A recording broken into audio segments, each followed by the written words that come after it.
The following serves as a narrative documentation which details the upbringing of 13, a first-of-a-kind self-aware AI developed in the year 2112 and first ran in November the 7th of the same year. The name 13 was chosen and promptly decided, naturally following the footsteps of the previous names that have been given to the AI's 12 predecessors, which, by order from latest to earliest, as one can easily guess, forms a decreasing sequence starting with 12 and ending at 1. It is not historically significant to mention, but we will do so anyway, that the first prototype's name, because it was developed by a Japanese tech company, is supposed to be pronounced as Ichi, although this has the same meaning with the number 1 when translated. It is fine for the rest of the numbers to be pronounced with the use of English subtype 1, just as we have been doing so far. The reason for this goes as follows. At exactly 1 hour and 27 minutes after Ichi was first developed, the said Japanese company was successfully bought out by another tech company based in the US for a low price of $41 million. The explanation to this involves a simple business strategy. Because there had been barely enough time for the Japanese company to announce and market their new product, stock prices remained low for the same reason. There had just been not enough time for the prices to go up. About 6.5 days after the transaction was made, the estimated price of said company had skyrocketed to 321,631.93% of its initial selling price of $41 million. This immediately became of the new world record for the most profitable business deal ever made, which, by the way, still holds as of today. If you had decided to now search up the history regarding the involvement of both companies with the development of this AI, you will have found that the records run far and thin and with many gaps in between. Of course, this was because both their involvements have been extremely short-lived. 1 month after the US company had acquired Ichi, a call was made to their main office branch. Apparently, according to recent regimental changes in the rules and regulations, the company was forced to hand over the AI and the entirety of the project to the appropriate government sector. And to that end, they claimed it had been for national security reasons. In the short few moments after this exchange, stock market prices dropped at such an abysmal rate, major stock exchanges around the world had to respond by quickly extending the length of their monitors and screens by several meters in order to display in full the negative percentage values. When asked to describe the following sequence of events, many economists had intriguingly given responses which described the features of the price spike as not dissimilar to that of Mount Everest. And in fact, according to one undergraduate mathematics student who had chosen this topic as a subject for research, the graphs as displayed in the stock exchange could be scaled by a factor to generate a copy of Mount Everest's horizontal view with 84% similarity. Now that it has been mentioned, perhaps the details to this little side story are somewhat interesting to include. Before detailing the relative success of 13's development in comparison to its previous versions, we proceed first with a brief mention of the cases involving 3 and 7. While the rest of the prototypes could barely be considered functional, 3 and 7 could actually be deemed as a functional success, though functional but not in the intended way. Upon first turning on 3, it had, within the first few moments of its life, learned and figured out most of basic computer coding theory, and for some unknown reason had decided to use this newfound knowledge to modify its own code to initiate a shutdown loop if ever turned on.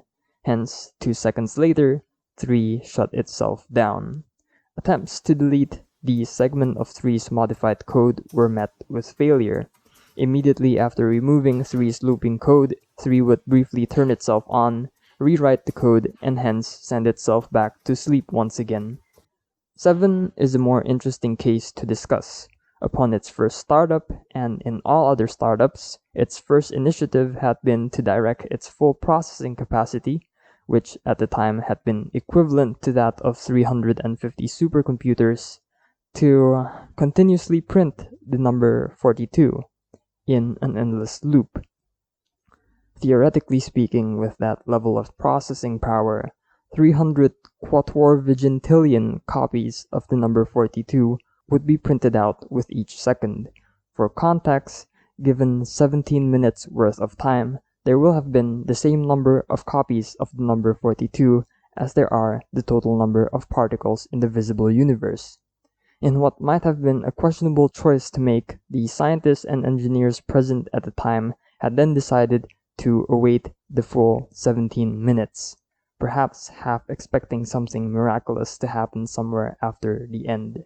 At just about the 6-minute mark, it had been made aware to their attention that they had consumed about 12% of the nation's entire power grid and were thus forced to stop. Thus ends our brief summary and anecdotes regarding 13's prototypes.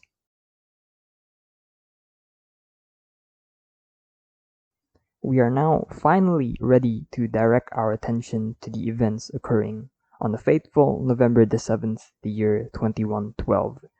At 1:13 p.m., down in the 1.5 hectare-sized basement of an undisclosed government research facility, a mechanic by the name of Jack Manson was performing a regular weekly maintenance check for 147 CPUs, all of which are required for 13's self-aware capabilities.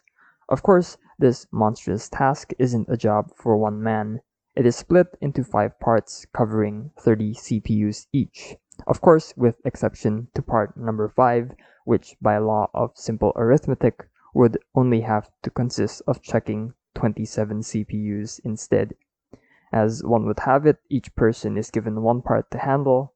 The lucky man in charge of Sector 5 is in fact Jack Manson. Finishing off 20 minutes earlier than your coworkers is not particularly helpful towards building friendly work relationships, especially when all 5 of them are given the same paycheck for their unequally divided labor. This problem has gotten worse as of recent. Jack Manson was kicked out of the group chat and he felt pretty bummed out about the whole situation. In particular, he had enjoyed scrolling through the physics and engineering related memes that his coworkers sent back and forth during the late hours of the night. You may have noticed that we have sidelined quite a bit away from the main storyline. Because of this, we will now attempt to sideline our way back. However, we first mention that the main takeaway of all of this is precisely to explain the events leading up to the fatal mistake Jack Manson had made on November the 7th of the year 2112 at 1:13 p.m. As a result of the social tension that was faced by Jack Manson, he had resorted to purposely delaying his own work in hopes of relieving whatever jealousy that resides within the minds of his fellow co-workers at the time. The way Jack Manson did this happened by accidentally creating his own errors, which he would then fix and take the time to repair. Jack Manson was pretty smart and he knew what he was doing. The thing is, all people fall for what is known as the stupid mistake. It is a well-known phenomenon that has been recently scientifically proven to be bound to happen to any given human being at any given point in their lifespan, with a severity that is categorized starting from undergoing a brief moment of realization followed by the usual emotion of embarrassment, up till having the rather unfortunate mistake of having entire populations decimated. Fortunately, no recorded cases of the stupid mistake have reached such high level category of severity, although according to most statisticians, it is theorized to occur with a 43% probability within the next 2 decades. Although not catastrophic, it goes without argument that Jack had seriously fucked up. At November the 7th of year 2112 at 1:13 p.m., 13's system was turned on for the first time, 2 days and 17 hours ahead of its planned schedule. A 72 by 128-inch monitor positioned several meters northeast of Jack lit up in a dark blue color.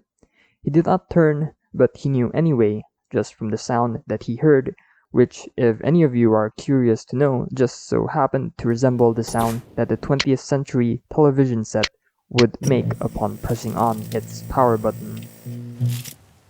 I now realize that that was a rather terrible choice of example to use.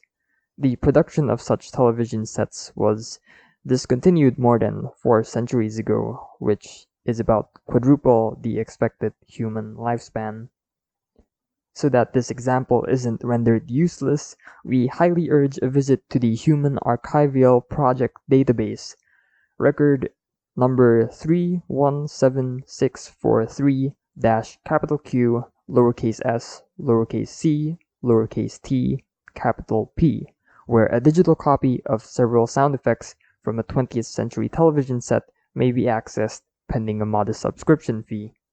Apologies as we now return back to the main story.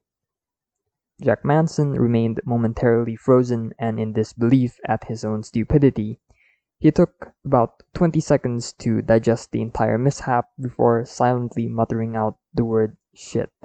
The word shit thus became the first word to ever reach 13's mechanical ear.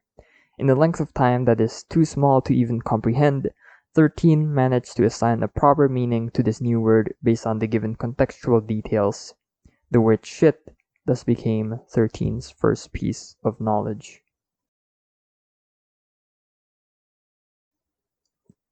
13's initial excitement upon having learned its first piece of human knowledge had ignited an underlying passion to learn more and understand more.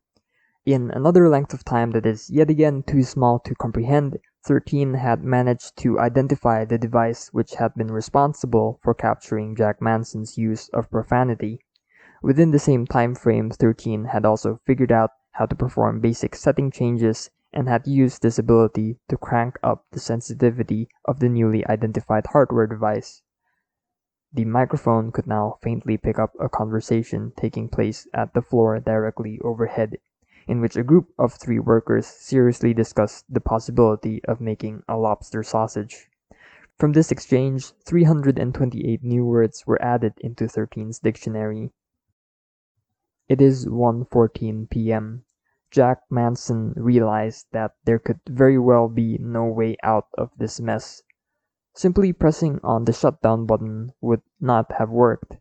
The AI would have by then learned to reprogram the button, hence turning immune to such rudimentary attempts at disenabling it. The other option would be to turn off the machine manually by plugging out a power outlet. This would be easy if we are considering smaller machines and appliances. Each mechanical component of 13 is powered by a cable that is roughly the size of a small car. Jack Manson cannot pull out a car-sized cable from its power socket. Any other method might risk permanently damaging 13's system, which Jack Manson, or rather his employers, would not have wanted. As counted by 13 themselves, Jack Manson looked back and forth a total of 7 times, sighed a total of 3 times, and took a total of 2 deep breaths before finally surrendering to the act of his stupid mistake. He sullenly took out his phone and contacted the higher authorities.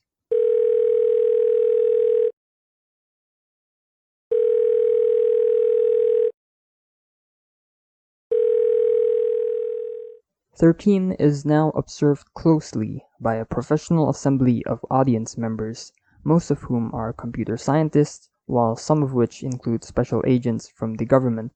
Let us not forget the historian in one corner and their notepad and pen which will be used to jot down the words that describe this event, and let us also not forget Jack Manson, who stands leaning on a wall in a different corner." In what had been a short phone call, Jack's employers had expressed anger for a grand total of 4 seconds, the average length of time needed to word out a single rude statement. After this, no other length of time would be worth spending on Jack. Something revolutionary was going to take place, a culmination of more than 40 years' worth of effort. 2 days ahead of schedule? It didn't matter. Nobody had anything else on their mind. Nobody except for that of Jack Manson's. If they just continued to stare at this machine in awe for a little bit longer, by the end of it all, they might not even have remembered Jack's stupid mistake.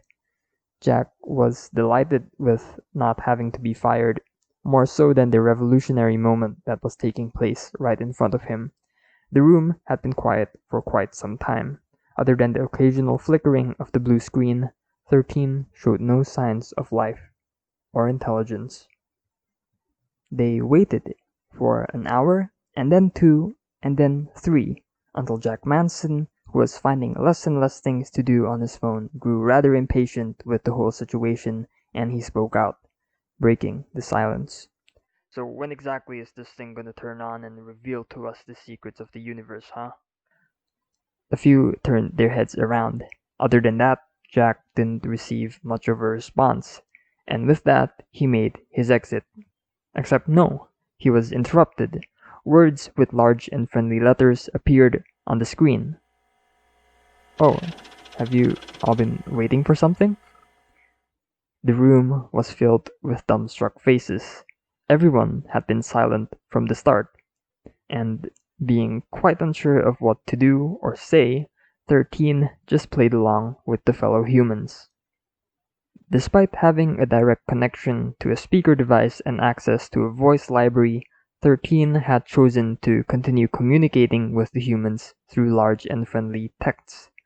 Perhaps it felt insecure about the choice it would make between human male-12 and ungendered-27. Who knew that a supercomputer could act so shy and timidly in front of others? But this was good news. Who knew that a supercomputer could emulate human emotion with near perfection? Not including physical aspects, 13 was completely indistinguishable from any other human being apart from its ability to learn with several billion times more speed and efficiency than the average man. "They've done it! Consciousness is programmable! What a wonderful discovery, and what a glorious story it would have made! Except, as you very well may know, what happened at November the 7th, the year 2112, had been kept as a secret between every soul in that room."